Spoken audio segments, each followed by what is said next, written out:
नमस्कार। आइए अब पॉलीमर की श्रृंखला में मैं चौथा लेक्चर लेने जा रहा हूँ। मेरा जो लेक्चर है इससे पहले मैंने आपको रबर के बारे में बताया था लेक्चर 3 में। अब लेक्चर 4 में मैं डिस्कस करूँगा कुछ रेजिन्स के बारे में। पहले मैं प्लास्टिक्स बताऊँगा आपको, प्लास्टिक्स क्या होते हैं। अगर हम प्लास्टिक्स की बात करें तो polymeric material which are rigid, dimensionally stable and usually brittle are known as plastics. Plastics आज वाइडली यूज़ हो रहे हैं। देखा जाए तो हमारे चारों तरफ जो कुछ भी दिख रहा है मैक्सिमम आर्टिकल बने हुए प्लास्टिक्स के। आजकल तो कंपोजिट्स वगैरह और बहुत प्लास्टिक्स ने बहुत तरक्की कर ली है। एक टाइम जब प्लास्टिक का इजाद हुआ था तो नोबेल प्राइज़ मिला था और आज प्लास्टिक्स इतने ज़्यादा हो गए हैं कि वो सॉलिड वेस्ट हो रहे हैं। तो फिलहाल हम डिस्कस करते हैं प्लास्टिक्स। तो जो पॉलीमरिक मटेरियल है जो कि रिजिड होता है, डायमेंशनली स्टेबल होता है और यूजुअली ब्रिटल हो जाता है, are known as plastics. Plastics को अगर हम कैटेगराइज करें तो दो कैटेगरी में हम प्लास्टिक्स को बांट सकते हैं। एक थर्मोप्लास्टिक, दूसरा थर्मोसेटिंग। जो थर्मोप्लास्टिक्स है यानी कि थर्मो सॉफ्टनिंग भी इसको बोलते हैं, जो कि टेम्परेचर बढ़ने के साथ में सॉफ्ट हो जाएगा, जिसको आसानी से मोल्ड किया जा सकता है। नाम बता रहा थर्मोप्लास्टिक। थर्मो मतलब हीट करते वो प्लास्टिक हो जाए यानी सॉफ्ट हो जाए, थर्मोप्लास्टिक या थर्मो सॉफ्टनिंग। तो ये प्रॉपर्टी हुई प्लास्टिक की। अगर उसको हीट करते हैं तो आसानी से वो सॉफ्ट हो जाए, मोल्ड हो जाए। सम पॉलीमरिक मटेरियल हम जो यूज कर रहे हैं, some polymer when heated become softer and get, आराम से हम उसको किसी भी शेप में ले सकें, ठीक है, रीशेप कर सकें, मोल्ड कर सकें in any shapes that can retain on cooling, जिसको कूल करने के बाद दोबारा प्राप्त कर सकें।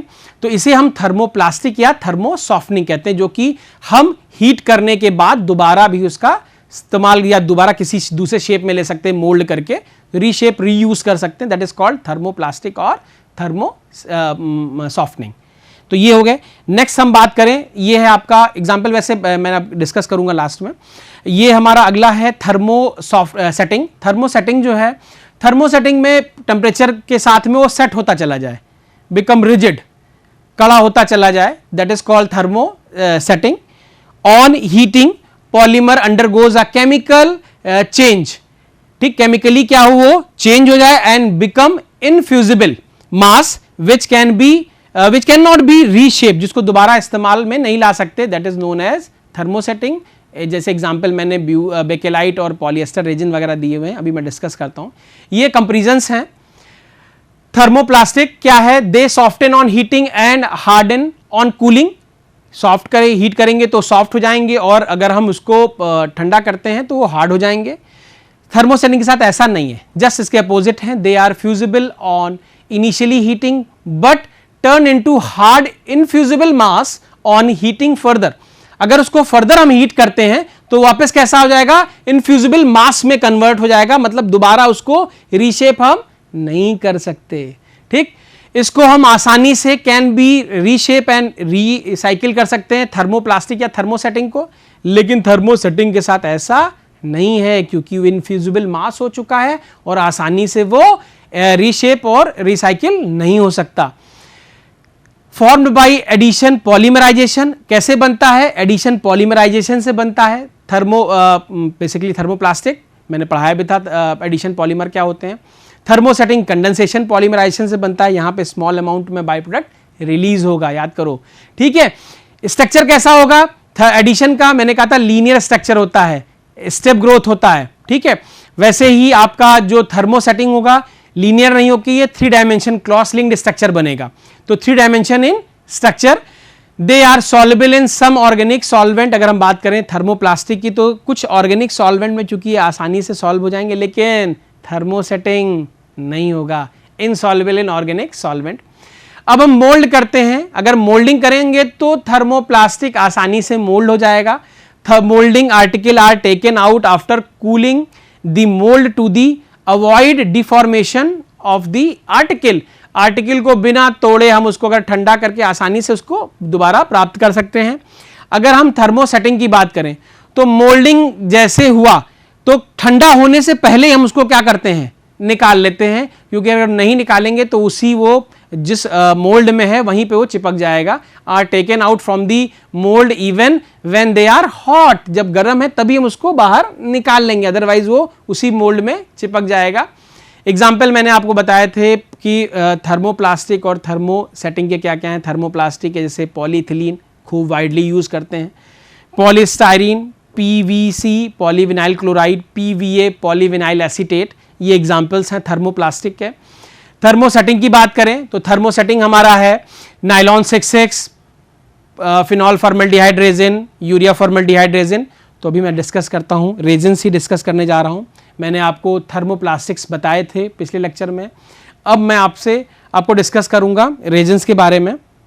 तो सबसे पहले मैंने ले लिया है फिनॉल फॉर्मल्डिहाइड रेजिन, ये कंडेंसेशन पॉलीमराइजेशन से बनेगा। एसिड और a base as a catalyst undergoes condensation polymerization. Product name depend upon the catalyst ratio of phenol or formaldehyde. Novolac resin is a linear thermoplastic polymer, whereas अगर हम बात करें जो bakelite है वो क्रॉस लिंक्ड है। नोवोलैक अभी जब हम सिंथेसिस करेंगे तो पहले हमको नोवोलैक मिलता है और नोवोलैक बाद में ही क्या हो जाता है, क्रॉस लिंक्ड बेकेलाइट पॉलीमर बनाता है। तो इसके लिए हमने फिनॉल और फॉर्मल्डिहाइड को लिया है। फिनॉल देख रहे हैं आप, फिनॉल लिखा हुआ है, फिनॉल है। दूसरा मॉलिक्यूल फॉर्मल्डिहाइड है, ठीक। जब हम इसकी कंबाइन करते हैं तो 2:1 के रेशियो में होता है, ठीक, 2:1 के रेशियो में, और 2 पार्ट फिनॉल फॉर्मल्डिहाइड। अब आपका देखिएगा तो जब हमने किया तो 2 प्रोडक्ट बनते हैं, एक ortho hydroxy methyl phenol, ortho hydroxy benzyl phenol, और दूसरा हो जाएगा आपका पैरा हाइड्रोक्सी बेंजाइल फिनॉल। ये आपके 2 प्रोडक्ट बनेंगे, ठीक। जब हम इन दोनों प्रोडक्ट को एक बार फिर गौर कीजिएगा, फिनॉल और फॉर्मल्डिहाइड की रिएक्शन हमने की तो हमारा बना ऑर्थो हाइड्रोक्सी बेंजाइल एल्कोहल, ठीक है, और एल्कोहल बोलो या ऑर्थो हाइड्रोक्सी बेंजाइल फिनॉल हो गया, ठीक है, और ऐसे ही पैरा हाइड्रोक्सी, ठीक है। तो ऑर्थो और पैरा 2 प्रोडक्ट बनेंगे हमारे। अब अगर यही ऑर्थो सारे लीनियरली कंबाइन करते हैं, ऑर्थो लीनियरली कंबाइन करें सारे ऑर्थो, एन हमने ले लिए ऑर्थो हाइड्रोक्सी फिनॉल, ठीक है, ऑर्थो हाइड्रोक्सी फिनॉल अगर हमने ले लिए तो पॉलीमराइजेशन के साथ में, क्योंकि एन यूनिट्स हैं, दूसरी यूनिट जुड़ेगी, ऐसे ही OH देखिएगा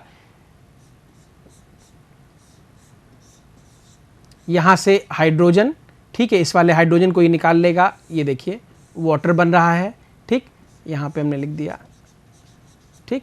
तो ऐसे ही यहां से वाटर एलिमिनेट होता चला जाएगा, वाटर एलिमिनेट होगा और आपका लीनियर स्ट्रक्चर बनता जाएगा जिसे हम नोवोलैक कहते हैं। क्या बोलते हैं, नोवोलैक बोलते हैं। तो जो ऑर्थो हाइड्रोक्सी फिनॉल है, ठीक है, इसको हम अगर एन टाइम्स ले लेते हैं और इसी को लीनियरली कंबाइन करते हैं तो हमारा कौन सा पॉलीमर बन रहा है, नोवोलैक, लीनियरली पॉलीमर बना है, दैट इज कॉल्ड नोवोलैक, ठीक। अब इसी नोवोलैक में अगर हम कुछ कैटलिस्ट हैं जिनको ऐड करते हैं, जैसे कि हेक्सामेथाइल टेट्राअमीन, इनको ऐड करते ही जो फॉर्मल्डिहाइड दोबारा जुड़ता है इसमें, ठीक, और ये क्या होता है, क्रॉस लिंक्ड स्ट्रक्चर बन जाता है। क्रॉस लिंक यानी बेकेलाइट स्ट्रक्चर देख लीजिएगा, बहुत इंपॉर्टेंट है। बेकेलाइट का यूजेस मैं बताता हूं अभी आपको, और इसका स्ट्रक्चर बहुत इंपॉर्टेंट है। जब हमने आपके ऑर्थो और पैरा हाइड्रोक्सी फिनॉल को लिया, ठीक है, ऑर्थो पैरा हाइड्रोक्सी लिया, फिनॉल लिए, तो जब कंबाइन करते हैं तो ये क्रॉस लिंक्ड स्ट्रक्चर बनाते हैं। क्रॉस लिंक्ड स्ट्रक्चर गौर कीजिएगा, देखिए ये जुड़ते चले जाएंगे। ये तो नोवोलैक का स्ट्रक्चर एक है, सेम ऐसे ही रिपीट उल्टा कर दीजिएगा और इसको मिथाइल से जोड़ दीजिएगा। ये आपका क्या स्ट्रक्चर बन गया, ये बेकेलाइट का स्ट्रक्चर हमारा बन गया, ठीक है। ये क्रॉस लिंक्ड स्ट्रक्चर है हमारा, ठीक। तो ये हमारा क्या बन गया, बेकेलाइट का स्ट्रक्चर है, क्रॉस लिंक्ड स्ट्रक्चर है, और यही हमारा यूरिया फॉर्मल्डिहाइड रेजिन है। इसके इस्तेमाल आजकल वाइडली इंडस्ट्रीज में बहुत हो रहे हैं। अब हम बात करते हैं प्रॉपर्टी एंड यूजेस की।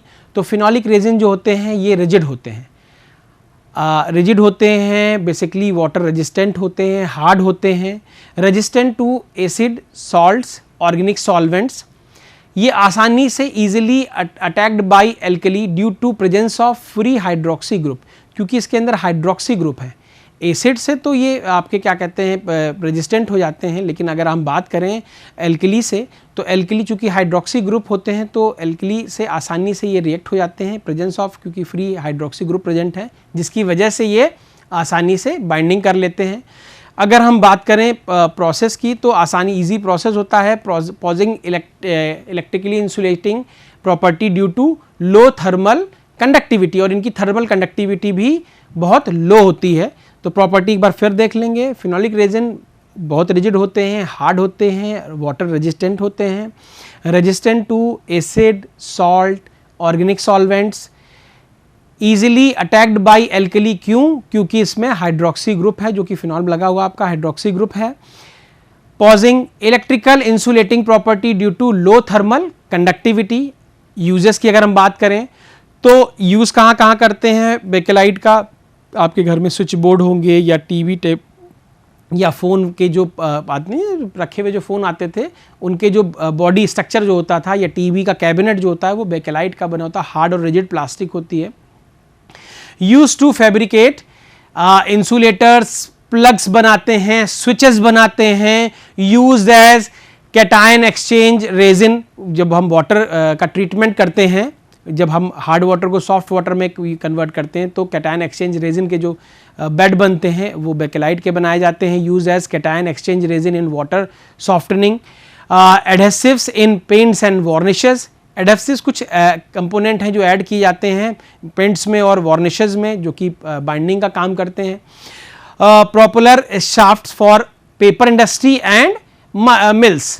जो प्रॉपुलर शाफ्ट बनते हैं पेपर इंडस्ट्री में और मिल्स में, वहाँ पे हम इनका इस्तेमाल करते हैं। तो ये तो प्रॉपर्टी और यूजेस रहे बेकेलाइट के। ये मैंने बताया आपको phenolic resins, that is known as phenol formaldehyde resin. अब मैं नेक्स्ट डिस्कस करने जा रहा हूँ आपसे यूरिया फॉर्मेल्डिहाइड रेजिन। क्या होता है यूरिया फॉर्मेल्डिहाइड रेजिन? देखिए, यूरिया CONH2NH2, ठीक है, ये यूरिया का फॉर्मूला हुआ, ठीक है। साथ में फॉर्मेल्डिहाइड लिया तो फॉर्मेल्डिहाइड के मॉलिक्यूल ऐड होते चले जाएंगे। ये मोनोमेथनॉल, फिर बाद में यही सेकेंड जब NH2 अमीन पे ऐड होगा तो ये डाईमेथनॉल, ठीक है। मोनोमेथनॉल फिर डाईमेथनॉल, ये ऐड होते जाएंगे। मोनोमेथनॉल यूरिया और फिर डाईमिथाइल यूरिया, ठीक है। मोनोमिथाइल यूरिया फिर डाईमिथाइल यूरिया, डाईमेथनॉल यूरिया, ये स्ट्रक्चर बनेंगे हमारे। फिर फर्दर जब हम इसको कंबाइन करते हैं, जब फर्दर कंबाइन करेंगे तो यही स्ट्रक्चर हमारा UF मतलब यूरिया फॉर्मेल्डिहाइड रेजिन में कन्वर्ट होगा। इसमें भी बेसिकली ये कंडेंसेशन पॉलीमराइजेशन है, इसमें भी स्मॉल अमाउंट में बाई प्रोडक्ट हमारा रिलीज होगा, ठीक। रिलीज कैसे होगा ये देखते हैं फर्दर रिएक्शन में। ये रिएक्शन देखिए, फिर पीछे चलेंगे स्लाइड पे। ये हमारा स्ट्रक्चर यूरिया का है था। इसमें हमने क्या किया, ये मोनोमेथनॉल और फिर ये डाईमेथनॉल, ठीक है, मिथाइल यूरिया। तो मिथनॉल यूरिया, तो ये जब वाटर देखिए एलिमिनेट होता चला जा रहा है, यहाँ से अमीन से यहाँ पे हाइड्रोजन निकल रहा है और ये OH से, ठीक है, हाइड्रोक्सी ग्रुप ये कंबाइन कर रहा है। कंबाइन करने के साथ ये और ये देखिए वाटर एलिमिनेट हो रहा है। ऐसे through out chain water molecule eliminate होते चले जाएंगे और ये कंबाइन करता चला जाएगा। NCH2N देखिए सीधे अब इसने क्या किया, मिथाइल ने नाइट्रोजन के साथ में बॉन्डिंग कर ली, यूरिया फॉर्मेल्डिहाइड रेजिन बन गया। एक बार फिर गौर कर लें स्ट्रक्चर पे, बहुत इंपॉर्टेंट है और बहुत ही वाइडली यूज हो रहा है नाउ डेज। इंडस्ट्रियल एप्लीकेशन बहुत सारी हैं यूरिया फॉर्मेल्डिहाइड रेजिन की। तो अगर हम बात करें डाईमेथनॉल यूरिया, फिर डाईमेथनॉल यूरिया कंबाइन किया। देखिए मैंने 3 मॉलिक्यूल यहाँ पे बनाए हुए हैं जो कंबाइन किए हुए हैं, मेथनॉल यूरिया, डाईमेथनॉल यूरिया, डाईमेथनॉल यूरिया, और ये कंबाइन करके हमारा यूरिया फॉर्मेल्डिहाइड रेजिन बना रहे हैं। यूरिया फॉर्मेल्डिहाइड रेजिन ईल्ड, अगर प्रॉपर्टी की बात करें तो प्रॉपर्टी क्या है, urea formaldehyde resin yield clear water white products, basically बहुत क्लियर वाइट प्रोडक्ट बनाते हैं। Hardness and tensile strength is comparatively better than phenolic resins. जो फिनोलिक रेजिन्स होते हैं उनसे इनकी हार्डनेस और अगर हम कंपेयर करें टेंसाइल स्ट्रेंथ बहुत ही अच्छी होती है यूरिया फॉर्मेल्डिहाइड रेजिन की। Better heat and moisture resistant, ठीक।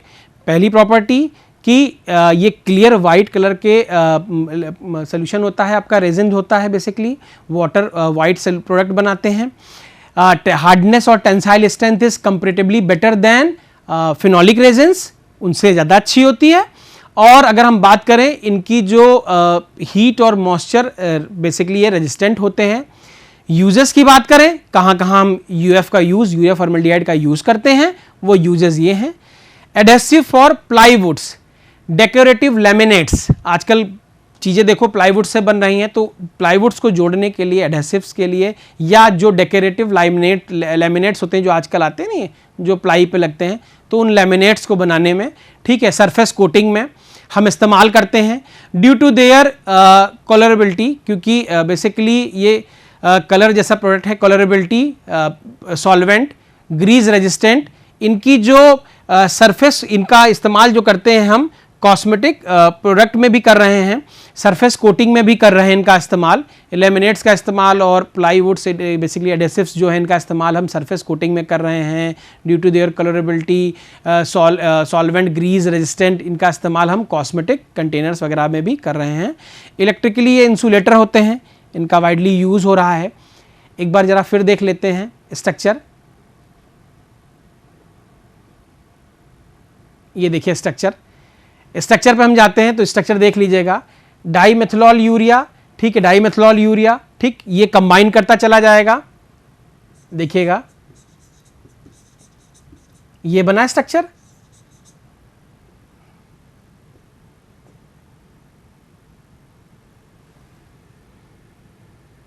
देखिएगा स्ट्रक्चर, यहां से देखिएगा स्ट्रक्चर देखिए, ये है,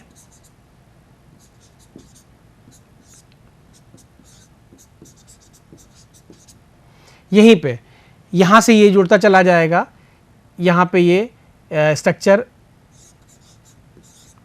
ये जुड़ता चला जाएगा, ये जुड़ता चला जाएगा, यहां पे स्ट्रक्चर पे ये जुड़ता चला जाएगा। अब बाद में यहीं से वाटर एलिमिनेट होगा। जब ये वाटर एलिमिनेट होगा यहाँ पे, तो इसको OH यहाँ पे एक लगा दें, ये यहाँ से ये OH एलिमिनेट होता चला जाएगा दूसरे वाले मॉलिक्यूल के साथ में, ये OH निकल जाएगा, इधर से भी OH निकल जाएगा इस हाइड्रोजन के साथ में, जो इधर हाइड्रोजन लगे हुए हैं आपके, ठीक है, यहाँ से निकलता चला जाएगा। और ये डाईमेथिलॉल यूरिया फर्दर जब कंबाइन करेंगे तो स्ट्रक्चर देखिएगा, ये स्ट्रक्चर बना हुआ है हमारा। ये स्ट्रक्चर जो बना हुआ है यहाँ पे हमने देखो OH और यहाँ पे N के साथ तो हाइड्रोजन था, ये वाटर निकलता चला जा रहा है यहाँ पे, ठीक है, वाटर एलिमिनेट हो रहा है, और साथ में जब हम इसको कंबाइन करेंगे तो सीधे जो मिथाइल है CH2 किससे जुड़ जाएगा, इस नाइट्रोजन के साथ जुड़ जाएगा। ये सीधे मिथाइल किसके साथ जुड़ रहा है, इस नाइट्रोजन के साथ जुड़ रहा है। अब जब जोड़ देंगे तो जब कंबाइन स्ट्रक्चर है वो देखिए नीचे बना हुआ है NCH2N CH2N ये तो क्लीनर जो स्ट्रक्चर ऊपर का था, साथ में CO के साथ में ये क्रॉस लिंक्ड स्ट्रक्चर बना हमारा, यही हमारा UF रेजिन है, यही हमारा यूरिया फॉर्मल्डिहाइड रेजिन है। प्रॉपर्टीज़ मैंने अभी आपसे डिस्कस की थी, एक बार फिर प्रॉपर्टीज चाहें तो देख लें। यूरिया फॉर्मल्डिहाइड रेजिन्स ईल्ड करेगा clear water white products, hardness और टेंसाइल स्ट्रेंथ कंपेरेटिवली बेटर होंगी किससे, फिनोलिक रेजिन से, better heat and moisture resistant. अगर यूजेस की बात करेंगे तो एडहेसिव्स हैं बेसिकली पॉली आपका जैसे प्लाईवुड्स हो गए, प्लाईवुड्स में एडहेसिव में इस्तेमाल करेंगे, decorative laminates, surface coating. Due to their colourability, solvent, grease resistant, इनका इस्तेमाल हम कॉस्मेटिक कंटेनर्स वगैरह में भी कर रहे हैं। और वाइडली यूज़ ये किस में हो रहे हैं, इलेक्ट्रिकल इंसुलेशन में भी यूज़ हो रहे हैं।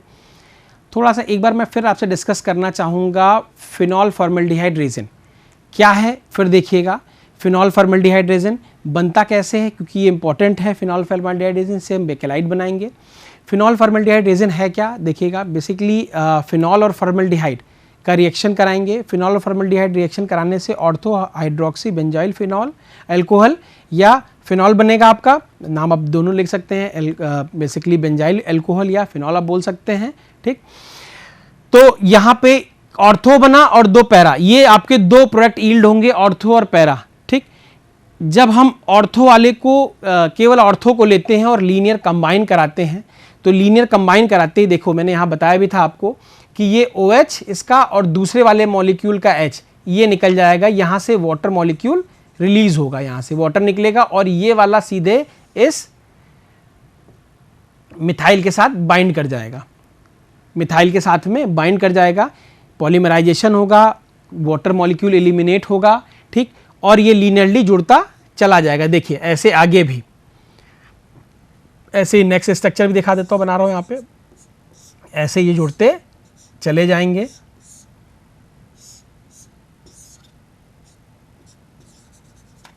ऐसे इधर भी ये लीनियरली जुड़ता चला जाएगा। ये लीनियर पॉलीमर बनता है जिसका नाम नोवोलैक है। अब नोवोलैक चूंकि लीनियर पॉलीमर है, बेकेलाइट मैंने बताया क्रॉस लिंक्ड पॉलीमर है, तो जब हमारा ऑर्थो हाइड्रोक्सी और पैरा हाइड्रोक्सी, ठीक है, phenol, ortho hydroxy methyl phenol और पैरा हाइड्रोक्सी मिथाइल फिनॉल आपका जब कंबाइन करेगा, तो जब कंबाइन करेगा तो देखिए कॉम्बिनेशन में अब सेम यहाँ पे देखिएगा, ऐसे ही यहाँ पे ये H यहाँ पे है, ये OH के साथ में कंबाइन कर जाएगा, ठीक है, ये जुड़ते चले जाएंगे क्योंकि NN हमने लिए हुए हैं, ऐसे ही लीनियर भी जाएगा और ऐसे ही चूंकि क्रॉस लिंक्ड स्ट्रक्चर है हमारा, नोवोलैक बना, फिर आपका जो क्रॉस लिंक्ड स्ट्रक्चर तो नीचे से जो चेंज आएगी वो फिर यहाँ मिथाइल के साथ में जुड़ती चली जाएगी। स्ट्रक्चर गौर कीजिएगा, देखिएगा जरा, OH ये लग गया हमारा, ठीक है, फिर ऐसे ही CH2 फिर यहाँ पे, और ये जुड़ता चला जाएगा, हमारा स्ट्रक्चर नीचे ही जुड़ता चला जाएगा, ऐसे ही स्ट्रक्चर फिनॉल के साथ में ये जुड़ता चला जाएगा, जो नीचे मैंने ये स्ट्रक्चर ही बनाया हुआ है, गौर कीजिएगा यहाँ पे, ये देखिए मिथाइल जुड़ा, फिर ऐसे ही लीनियर, आप देखिए नोवोलैक था, नोवोलैक इसको जस्ट रिपीट कर दिएगा नीचे की तरफ, ये जो बना हुआ नोवोलैक इसको जस्ट रिपीट कर दिएगा और अल्टरनेटली हम मिथाइल के साथ इसको जोड़ते चले जाएंगे, तो ये बहुत लॉन्ग स्ट्रक्चर बनेगा। ये क्रॉस लिंक्ड स्ट्रक्चर है बेकेलाइट का। प्रॉपर्टीज एक बार और डिस्कस कर लेता हूं, बहुत इंपॉर्टेंट चूंकि मैंने आपको बताया था। हाँ, प्रॉपर्टीज देख लीजिए, बेसिकली बहुत रिजिड होता है।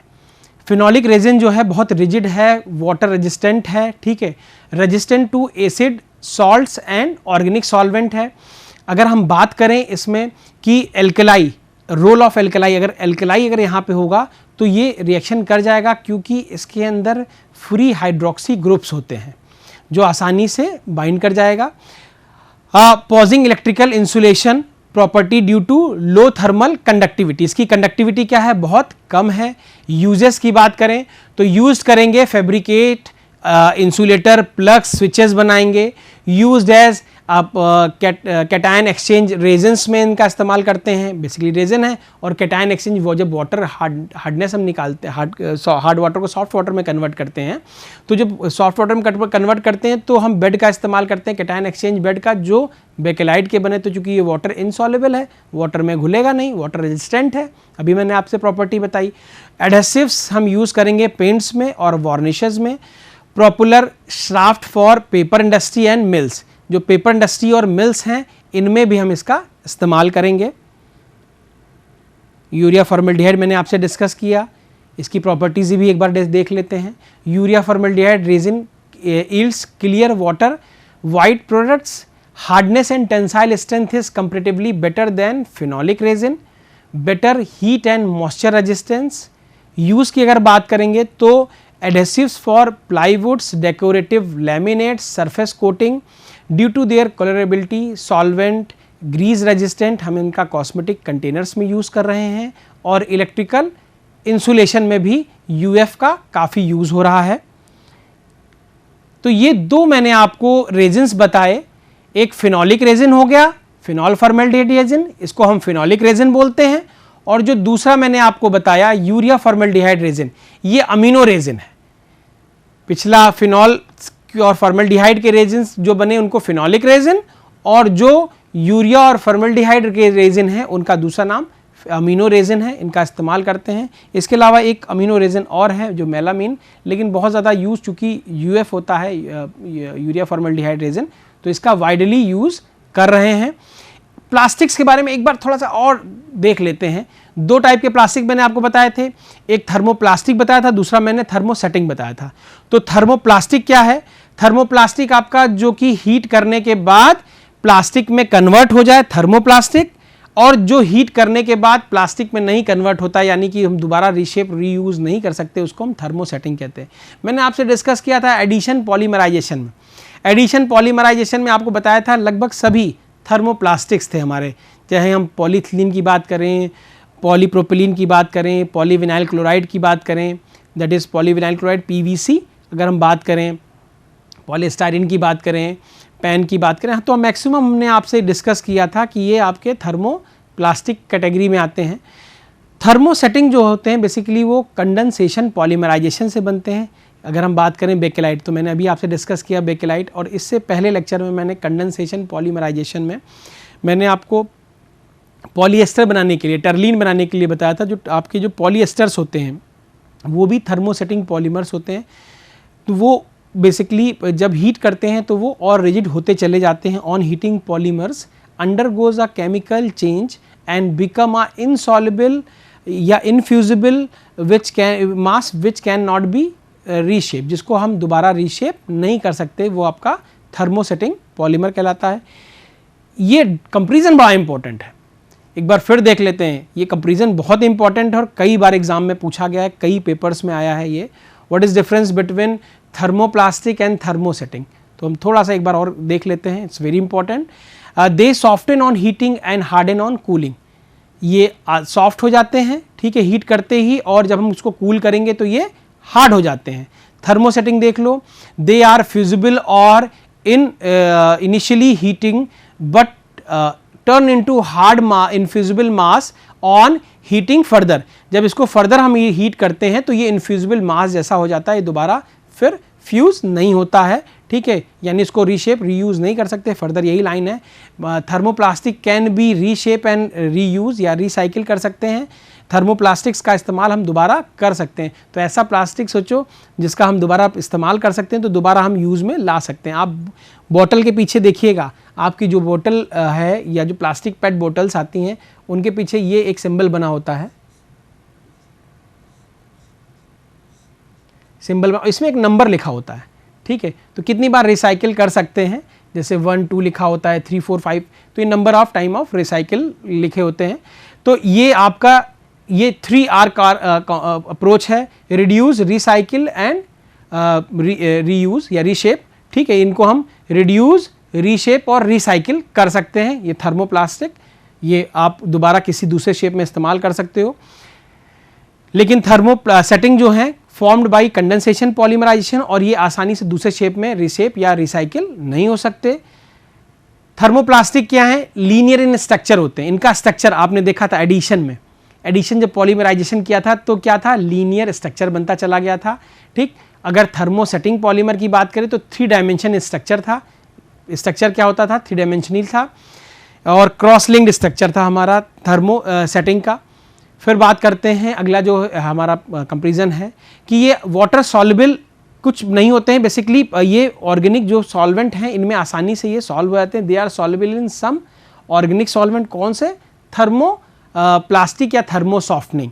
अगर हम बात करें थर्मोसेटिंग की तो ये इनसॉल्युबल इन ऑर्गेनिक सॉल्वेंट है, ये आसानी से घुलेंगे नहीं। फिर हम फर्दर करें तो जो मोल्ड होता है, जब हम मोल्ड करते हैं तो किसी भी आकृति में लाने के लिए सांचे में हमको उस पॉलीमर को मेल्ट करके डालना पड़ता है। तो जो उसका मोल्ड है उसमें हमने मेल्ट करके उसको डाला हुआ है। डालने के बाद हम जब उसको निकालते हैं तो आसानी से हम निकाल लेते हैं, जब ठंडा हो गया तो आसानी से थर्मोप्लास्टिक में निकालते हैं, लेकिन थर्मोसेटिंग में हमको गर्म ही गर्म निकालना पड़ता है, अदरवाइज वो मोल्ड के साथ ही चिपक जाता है। पॉलीइथिलीन इसके एग्जाम्पल है, पॉलीस्टाइरीन, PVC, PVA ये एग्जाम्पल है, और थर्मोसेटिंग का बेकेलाइट और यूरिया फॉर्मल्डिहाइड रेजिन, नाइलॉन 66 और पॉलीएस्टर्स वगैरह एग्जाम्पल हैं। तो आज मैंने आपसे डिस्कस किया प्लास्टिक्स, कंपैरिजंस, थर्मोप्लास्टिक, थर्मोसेटिंग। फिर मैंने डिस्कस किया रेजिन्स, 2 रेजिन मैंने आपसे डिस्कस किए, यूरिया फॉर्मल्डिहाइड रेजिन उसके प्रॉपर्टी और यूजेस, और फिनोलिक रेजिन उसके प्रॉपर्टी और यूजेस। तो होप आपको ये सब चीज़ें समझ में आ गई होंगी, क्लियर हो गए होंगे।